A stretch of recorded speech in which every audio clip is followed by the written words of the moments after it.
Hello, everyone. Oh, hold on. It's still not going live. Give me a second. Well, maybe it is. Okay, so I'm doing this. Here we go. Hello, everyone, and welcome to this live episode of To the Moon, Allison, where we talk about the top and trending works in speculative fiction, science fiction, fantasy, and romance. And I'm super excited to be joined today by a debut author, Jules Arbeaux'x, who is here to talk about her, I'm going to call it science fantasy, and we can discuss where this really belongs, but Lord of the Empty Isles. Welcome, Jules, to the show. Thank you so much. I'm glad to be here. Well, I'm super excited to talk about it. I'm your host, Allison Martine Hubbard, and I write works of all of those things, including contemporary romance, the bourbon books, and works of speculative fiction. And I think one of the things I love about your book the most is the first question I have for you is, where do we shelve this and what is it?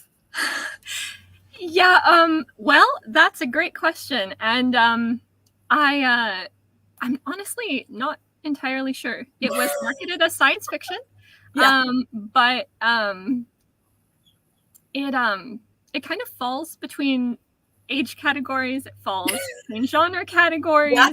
The prose is a little wonky, so Oh, it is not. Your prose is beautiful. And the reason I ask is because I'm calling this science fantasy, because when we talk about things like curses and bonds on each other and withering curses and tethers between humans, last I checked, science has not proven any of these things. So we automatically fall into fantasy, and you don't really give a full, hey, here's the biology of it or something like that. But it's set in space. And pretty much anytime somebody goes space, they go science fiction. It's kind of like why people think Star Wars is science fiction when we're like, no, it's space fantasy. But then you say the age categories, and the age categories, I could see that this might be YA, but to me, there was nothing, oh, this feels really juvenile. So, I mean, adults read it, kids, maybe, I don't know if you could get through it because it's a bit, I don't say the prose is wonky, but I wouldn't say this is written at a child level. This is definitely a book written for someone who has a brain and needs possibly a dictionary to get through some of it, but you know what I mean. But Jules, I loved it, and I will say the reason I read your book in the first place is because a good friend of mine, Frances White, who wrote Voyage of the Damned, she was just saying how amazing this book was, and I love her quote, which is something like, I laughed, I sobbed, I cried, I screamed. There's Frances's book. Yes, we always shout out Frances. So of course I trust her opinion, and if she's like, you need this one, she's read a ton of debuts, yours is the one that she says you need to read this one. I'm like, I will go do it, and I'm glad I did. So Jules, thank you for coming on the show. And do you want to tell us a little bit about this weird book that falls between age categories and between pretty much everything in genre and space curses? Absolutely. So Lord of the Empty Isles is a book about a boy whose brother was killed 5 years ago by a curse called a withering. And at the start of the book, he very, very much wants to murder the culprit. Revenge! Revenge. Oh, absolutely, yes. And so he finally obtains the last ingredient he needs, casts the curse, and it rebounds onto him, which means he is fate bound to the person who killed his brother. Don't you hate when that happens? It happens all the time. When you're just like, I don't think this person has any reason to live, and it turns out I'm fate bound to them. That just seems rude, honestly. Yeah, definitely, absolutely. And so the story is about the main character, Remy, trying to survive after all of that happens, and the thing that he did to himself. Yes, trying to survive the things that he did to himself. That is the entire book. That's and exactly also right. Some rather grim moments, but it's a book of healing. It's a book of healing, and it's also a book of connection and found family. And Frances is actually saying hello right now. Hello, Frances. She is saying, hi, Frances, here being the biggest fangirl of this book. Everyone should read it. I agree, Frances. And absolutely, because it is a book of connection and found family. And the idea that some of these people who think that they're alone in the world are finding ways that they were connected to others, people who thought they maybe would have nothing in common with, even mortal enemy. And then to find out, oh, you know what, maybe we aren't as different as I thought, or maybe your motives aren't as sinister and evil as I thought, and maybe the world isn't as I thought. And I can't think of something that we need as like just individuals and society to read, is that thing of, hey, you don't actually know that much about what you think your enemy believes. And until you know all what they know, maybe you need to reconsider your position too. And I loved that. That's like, for me, was the big takeaway. That, and also you're probably related to more people than you thought, because that happens a couple times too. I'm like, by the way, how many people are related here? A lot of you guys seem to be impossibly related. I won't spoil anything, but just when in doubt, don't cast curses on people that could potentially come back on you or the people you love. Just as a thought. So can you tell us a little about what it means to be the bound and the different types of binding and all that stuff? Because we're not talking about like a physical, they're tied together with rope. They do not go through the story tied together with rope. This isn't some like buddy comedy where they had to go through tied like at their hands. That would be a different book. You could probably write that too, but don't write that one. Yes, no. Tell us a little bit about what it means in your world, what that means and what that's about. Yes, absolutely. So, in the world of Lord of the Empty Isles, there are tethers, and they are, like Allison said, they're not like they are not physical tethers. Yeah, they are invisible to like 99.999% of the population. But there are different types of tethers, and the location on the body where it's connected and the color of the tether all imply different things about the relationship. And so tethers on the hands are called anchored and imply a sort of steadfast relationship, and the other connection points are like the head, the heart, the gut, and the feet. And so there's one on the foot. I remember the foot one cracked me up. Like, there's feet tethers? Like, wouldn't that trip you up? But because they're not physical bonds that you could cut with scissors, there are people who can do severings, which was an interesting thing. Where did you come up with this idea? Was it something that was floating around for a while, or did you come up with it specifically for this story? It was, I think, very much for this story, because the seed of this book was that I wanted that conflict of a character who hated someone but whose life was bound to that person. And I was like, okay, what do these bonds look like? And so I started there and started brainstorming it. And so the tethers very much came out of the concept for the world itself. So it started out as a fantasy, and the Empty Isles were originally islands, but it very quickly explains the name.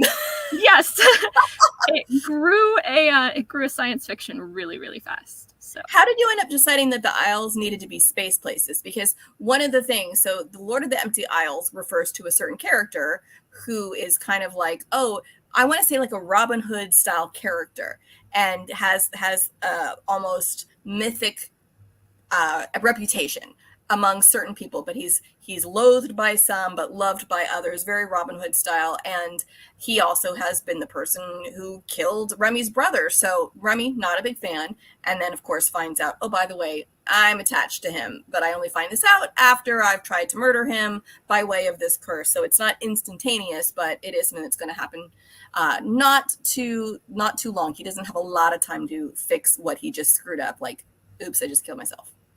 Not a good thing. Yes, no, definitely not a good thing. So when I first read Isles, I assumed islands often, same as like Greek islands or something like that. How is it that it got moved to space, and what was the idea for doing that? It was actually really, really early on in the outlining idea making process. You outline?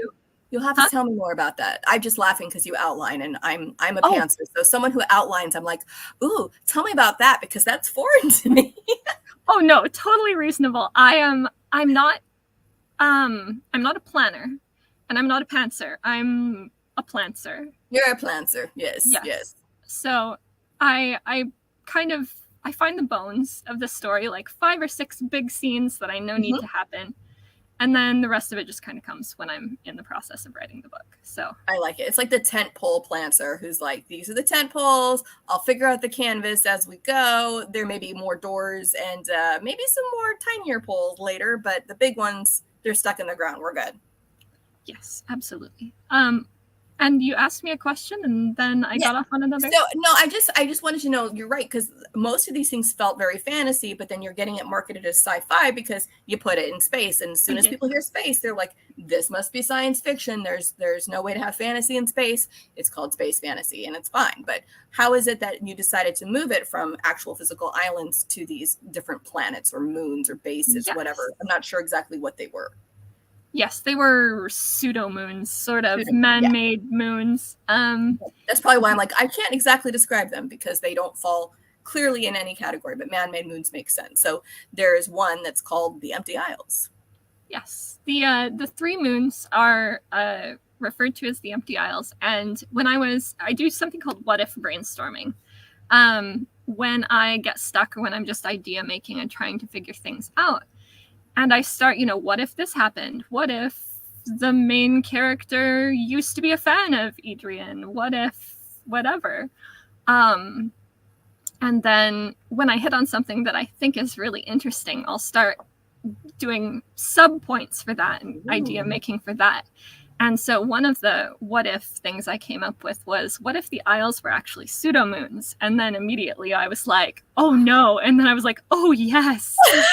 Oh no, because you realized, you're like, by the way, I just changed genres. I did. Well, also, the previous book I queried was a science fantasy, and it crashed and burned so badly. I got a Twitch Wars with it, which was great. But and I got some really great feedback. It had some close calls, but ultimately it was really, really tragic. Like it was bad. Okay, did it get you signed with an agent, or it just got you like near agents, but nobody signed you from that? It got me close. Close. Okay. Got me close. So this is Heartbreak Book, and I can hear you. So people who are watching this who may not know what these terms mean in terms of like, to get to traditional publishing, which Jules has done, you got to get first your agent, and then it goes on submission. So she got close to getting an agent with this. And back in the long ago, like 3 years ago, because everything on the internet changes so quickly, there used to be these pitch parties like Pitch Wars and Pit Mad, where you would pitch agents directly on Twitter.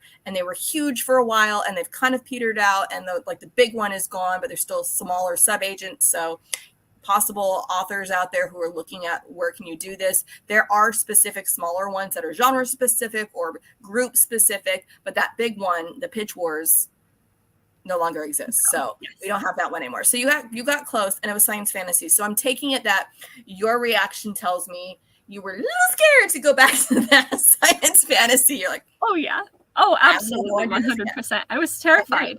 Yes.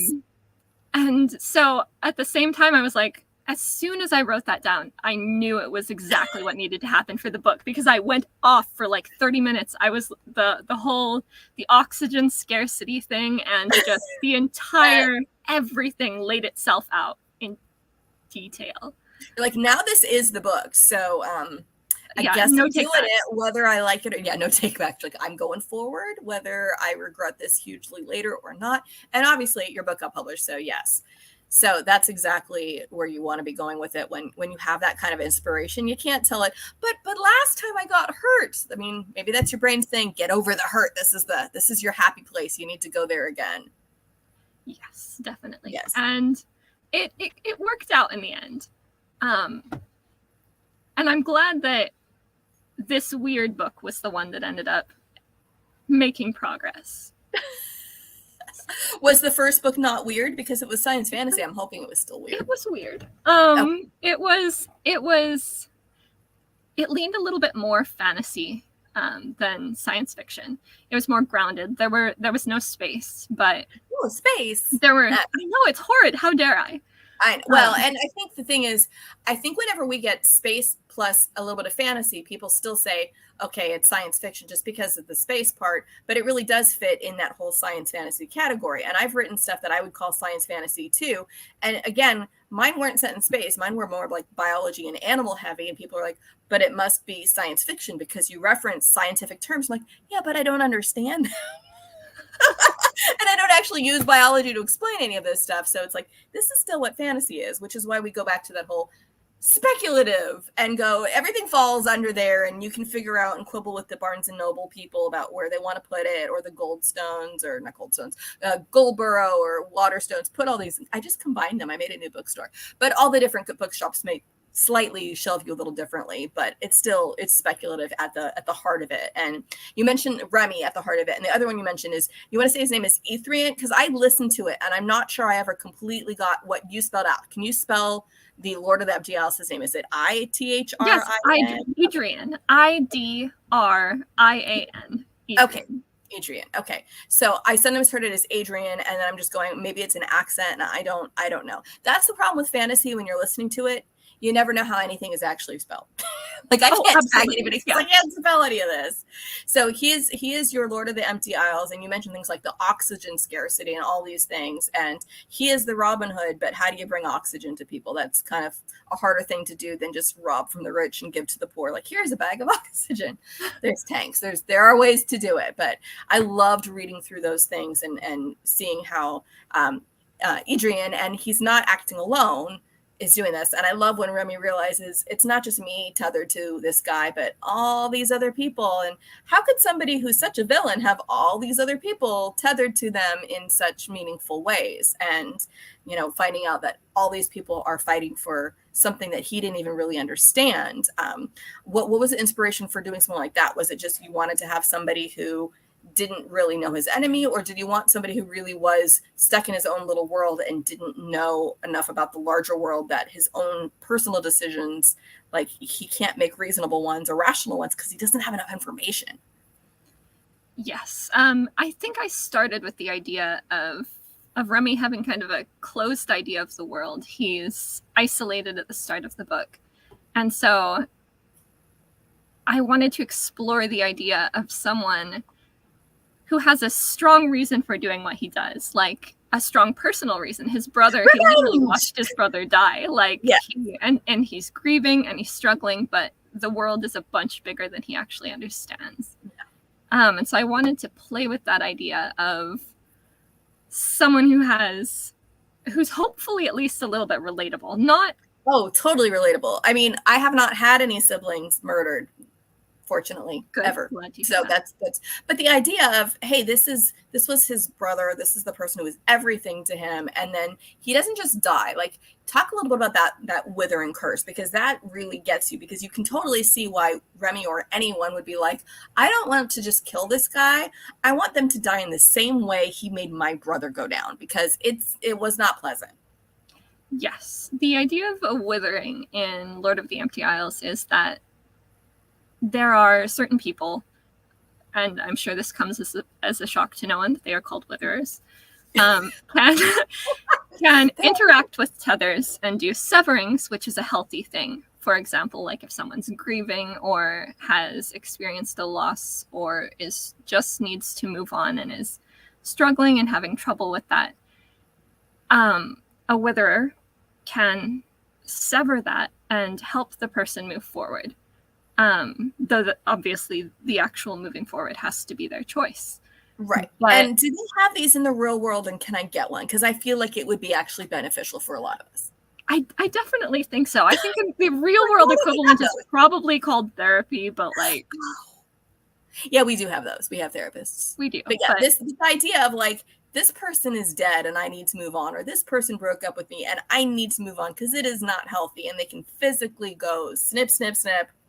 You're separated, it will wither and move on. Like, I loved that concept, and you introduced it right away, so it wasn't like, we're not spoiling anything by talking about it, because it comes in right away. And the idea, I didn't want to make it straightforward and easy, because the unfortunate part in this world is that the bonds can literally begin to rot after you have a messy relationship or lose someone you love. The bond can start to decay, and it can cause physical pain and do all sorts of things. And so it's not that you can just snip it and call it good. It's that it might grow back after you've snipped it. It might just, if you are still clinging to it emotionally, it will physically rethread itself. Yeah. Your life goes septic, basically. And I love that concept, because I think the thing that really captured me about your book was the whole idea of these things that we think of. And I think I loved it because it was making physical things that we all know are real,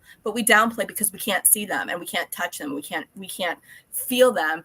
And there have been so many studies that keep coming out saying these things are real. These things do have a physical effect on people. They do take a toll on your health. They do all these things, and that stress has these things that it does to your body, and grief has these things that it does to your body. And because we can't see them, a lot of times we go, well, you just get over it. It's not real. It's you're putting too much. You're giving it power. It's like, they had the power. I didn't give it anything. And so I love that you took something that we really do experience and say, and for them, there really is a thing that people can manipulate. Some can see, because you mentioned only some people can actually see the bonds. And because of that, you wouldn't know, hey, there's a guy walking down the street. I don't know them yet, but I'm tethered to them. Yes, definitely. It was, I definitely wanted to make it a physical thing, just and I think that's probably going to be hit or miss with some people, because I think once you take something from the abstract into the concrete, some people are going to be like, nah, that's weird. But most people aren't.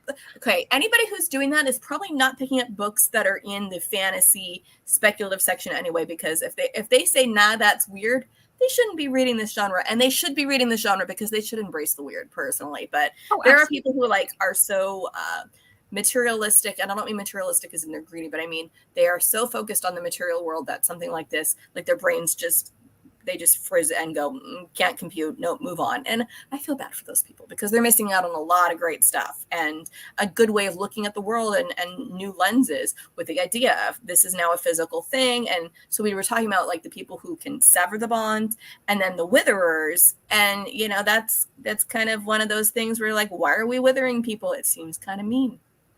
Absolutely. Yes, it is a little mean. It's extremely mean. And in the book, Remy did watch his brother die very, very slowly over the course of weeks and months from the withering that Adrian caused to be cast. And so the idea of it is that the curse it just slowly whittles away at the life of the person upon whom the curse is cast, and also anyone, unfortunately, who is fate bound to that person will also experience the curse. And so Remy definitely wanted to make Adrian experience that same suffering. And it's interesting because you have these different kinds of bindings, not everyone connected is going to feel it. So while Remy watched his brother die, he didn't go through it too because he wasn't fate bound. He was connected in another way. So I love it because in many ways, these bindings, I feel like you could take your binding terms and then rewrite that whole like the language, like the different, not love languages, but the different types of love. So like eros and agape and, the filial love. So like brotherly love versus the different kinds of, because bonds are different. And I feel like a lot of times in our world, we are like, well, you're either related to them or you're married to them or in love with them. And it's like, no, we have lots of different bindings with people in our communities and in our families and in our friend circles and the people that we rely on. That like, if I went through your book and said, okay, this is who I'm fate bound to, and this is who I'm like, okay, this is who is at my feet, this is who's there, that those are the people in my life. So I loved thinking about that as I was going through to know like, all right, these are my book sister. I'm sure I'm fate bound to her because in many ways we're like our careers, we're connected in so many ways. Like whatever we do, it seems like we go together. And then, people who I'm just friends with, but I care about them a lot. And then obviously my kids, I don't know. Am I connected to my cats? Because I'm a little worried if I am. I mean, probably. Probably. Oh, great. I'm cat bound. I'm cat bound to those cats. Cat bound, yes. Now, if you liked the idea of thinking about how you might be connected to those people in the real world, there is actually a quiz you can take to figure out. There is a quiz. There is.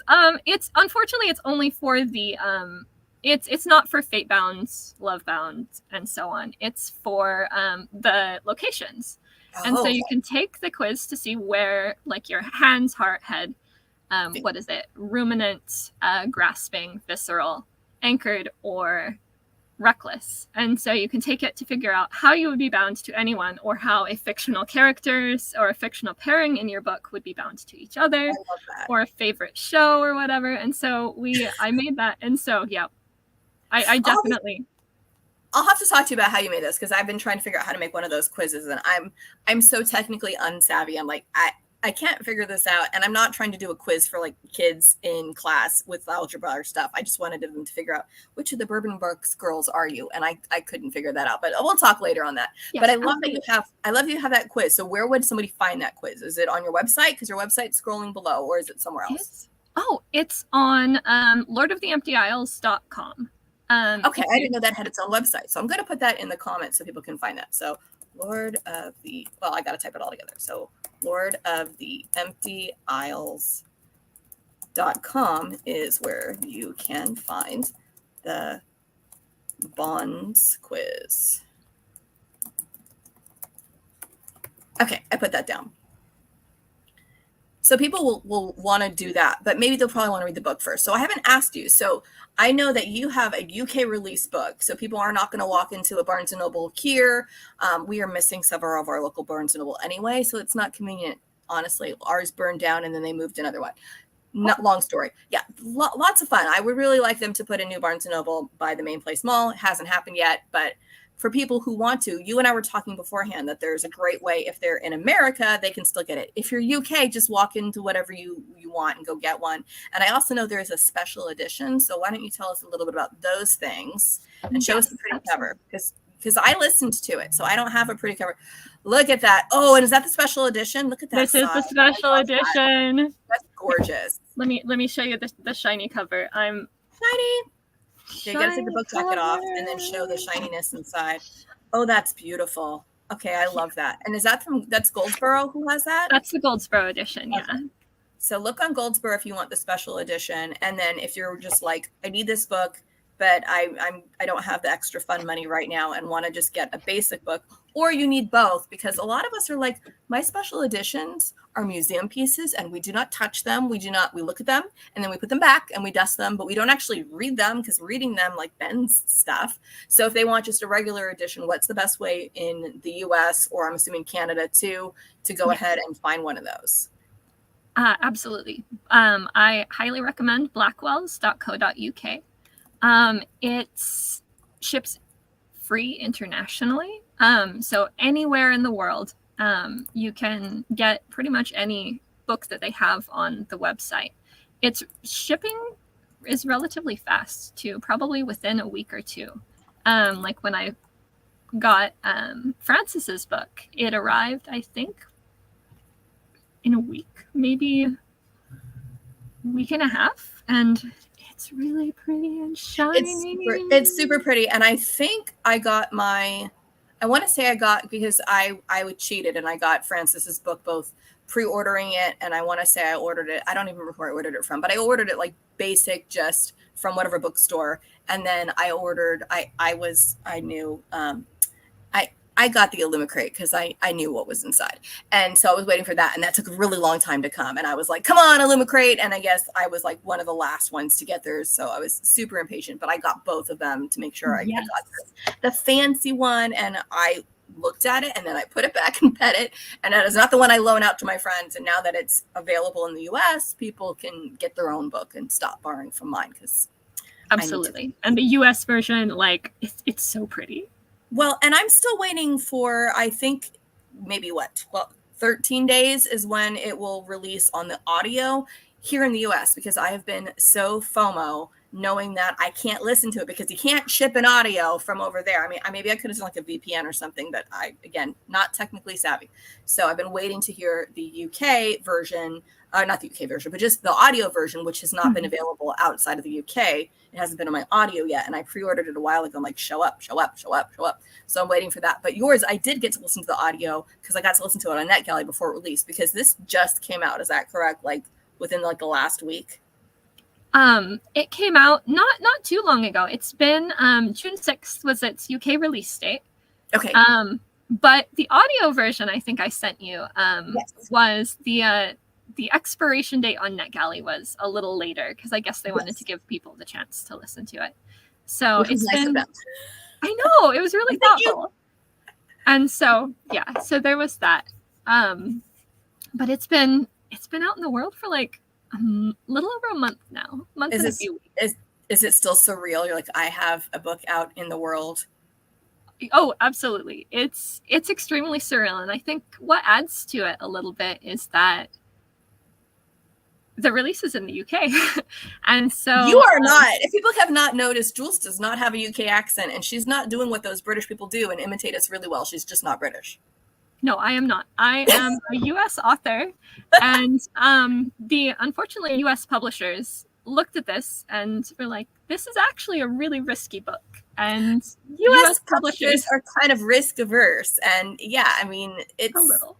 Just a touch, and people go, oh, but we see all these books and they seem all samey. And yes, that's a lot of times what happens is they take books that feel very samey because those have sold before. So I'm personally hoping that something similar will happen to you that happened to Frances, where the book does so well that they're like, we need this, and a publisher in the US will go, now we want it, and then we'll get it here. So I'm crossing my fingers that happens and drumming up the excitement here. And the nice thing is, other than the audio version, we still can get it shipped here. So it's kind of one of those things where it's like, it's not released here, but honestly, other than something that is an electronic thing that you can't get in certain markets, we can get things shipped from just about anywhere. So you want the book, you can totally get the book.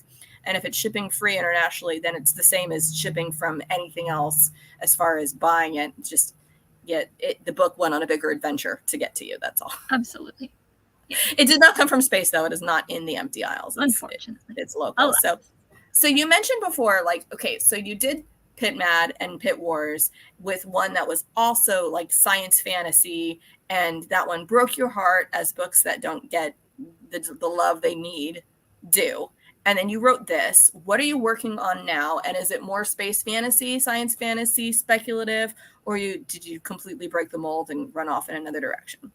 The answer to that is probably yes. Yes. So the book that got into Pitch Wars, and Pitch Wars was the mentorship program. It got a mentor, and we revised it and then put it on. And I think I mentioned I queried more than one book before I ended up finding a deal for Lord of the Empty Isles. And one of those books I have actually been working on, because for Lord of the Empty Isles, I ended up getting a 2-book deal.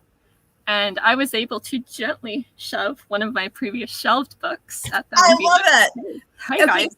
That is such the dream, because I think so many of us have had books where we're like, I love it, but either it's like they're not quite ready to take the risk on it as it's a debut, or it's like, okay, right now it's not quite the right time, and so the trends, but it's like you get your foot in the door with one, and then you're like, what about this one? Oh, absolutely. So what one is that, and what can you tell us about it? I cannot tell you much about it. It has not actually been announced yet. I know it's very secret. It's okay, but you are working on something, and it was a shelved book, so I love hearing that. Can you tell us genre a little bit? It's sort of a fantasy leaning, same like character centric, feelsy science fiction, science fantasy weirdness. What are genres? Confusing is what they are. I actually, before we went live, I was talking to Frances, as we do pretty much every day. We were talking about fabulism and what fabulism is. And I wouldn't say yours quite fits into fabulism, but what I want to start writing is fabulism. And she's like, I don't even know what that is. And I'm like, well, here's the thing. Fabulism is the equivalent of magical realism, but magical realism is a term specifically reserved for Latinx authors. Yes. And it is usually in a specific response to like colonialism and things like that. And we were talking about like, well, yeah, a lot of cultures have been colonized, but that specific term, it comes out of that culture. And whether other cultures like Asian authors have also sometimes written stuff that falls into that. And it seems to be okay for that culture also. But if you are not from one of those cultures, it would be called fabulism, but it's just not as well known a term. And you probably still end up getting shelved under there. So the what our genres are confusing is what a lot of it is. So I don't know if I'm going to start just wearing a shirt that says I'm fabulism instead of like fabulous, and people will just think I can't spell. So I'm not sure that will unconfuse people or just make people stop and go, your shirt is dumb. And it probably both. But I would support that shirt though. I mean, honestly, I feel like I've seen so many things, and I feel like we have a lot of conversations in writer circles. Like I'm on Discords and Slacks with authors, both ones who are represented by my same agent and ones who are represented by other agents who are also out on sub. And we talk about these different terms like literary, upmarket, commercial, what those mean. And they're all subjective. And then you get into like, well, talk to me about speculative fiction. And there's like this giant circle and the Venn diagram of where it overlaps and all that stuff. And again, those are subjective too. And the number of authors I've talked to who are like, well, when I wrote it, I thought it was this, but then they're marketing it like this. And is it actually that? Or is it just they think it's going to sell better? It's so confusing. It is. It really is. And genres in general, I think that really strict, like fit in a box thing is not, it's not a natural part of writing. It's a marketing tool. Genre is a marketing tool because people know I've read X, Y, and Z. I want books like this. And if they go to the place where those are shelved, they can find books that are more or less similar. So it's very much a marketing thing. But definitely after having written and shelved one science fantasy and written another, and luckily got it published, but only in the UK. For now, I'm ready for some fantasy. You're like more into fantasy. Yes. So the book I'm working on right now is clearly fantasy. There's no science fiction anywhere to be found in it, and I must finish it before the end of August. So I am on deadline right now. You got a month. Well, you'll be good, I'm sure. I guess the question is, are you going to revisit the world of the Empty Isles at some point in the future, do you think? Or do you want to? I love the world, and I think there's room for more stories in it, but I don't think I will be revisiting these characters ever again, because I like the world and I know that there's room for another journey in it. But Remy's particular journey toward the changes that he made, the healing that he found, is absolutely 100% complete in this book. And so we're done, kid. Move on. Yep. And so they definitely have adventures after the book is over, but I won't be writing them. At least I have no intention to do so at this point. So well, I would love to see you revisit that world, because I would say I thought the world building, beside the fact that I didn't know whether we were talking about like natural moons or artificial satellite type things, I thought the world building was great and I really enjoyed that. And I felt like you did it very naturalistically as opposed to like an info dump anywhere. So I applaud all that. So I would love to revisit that world and see, where it was 100 years before or even 100 years later. So I totally think that the idea, like, these characters had their journey and they are good, but you can still work with that world. And I would love to see you do that. But I'm excited that you've got something else. And I just love that you're like, this is my shelf book and it's coming back out. And it's like, I'm back, everybody. And to come on out and do that. I love that because the cover illustrations, the cover sketches for book 2 yesterday, I think. And I'm really excited. It's going to be so pretty. By the same artist who did the cover for Lord of the Empty Isles. Am I allowed to say that? I don't know if I'm allowed to say that. Whether you can say it or not, you just did. And your first cover is gorgeous. So I would love to see that same artist take on more stuff. And, I love the human ingenuity of covers. And I love when covers don't all feel the same. And yours, like, it still told me what genre it was. It still did what it needed to do as far as those instant visuals. But I also felt like it had its own personality and it's distinctive. Like, I can see it and go, I know that one. There are a lot of fantasy covers. They're beautiful, but I can't tell by looking at it which cover it is if I remove the words. Like, they're all the same, I think. They all look exactly identical. And, thriller covers that just have blocky letters and people in silhouette or something, or a house or something. But yes, cover design gets a little crazy, and I'm glad you have sketches and can go over all of them. That's exciting. So when will you be able to start announcing that stuff? When should we be looking for those things? That is an excellent question, and I have no idea. That's fine. Well, your website is going down below. I know, Jules, you and I connect on Twitter, so people can follow you on Twitter and find you, so you can always be seeing updates that way. So follow her on Twitter to be able to get like information about when the next book is, title reveal, because that's still hush hush. And we all know it's the second book, the one that was off the bench and ready for a second shot at the big leagues. And I'm personally excited to see it. So Jules, you are amazing. I'm so excited I got to talk to you. Thank you so much for spending time with me this afternoon. It's a little afternoon for you. And I would love to have you back when the second book comes out. Thank you so much. I'm really glad you had me. Thanks for being awesome. Hopefully I'll have another chance to chat. Yeah, we will. We'll work it out. And if you are watching this live, thank you. If you're watching on the replay, please like and subscribe on the YouTube channel so more people can find lovely authors like Jules. And we'll see you next time. Bye.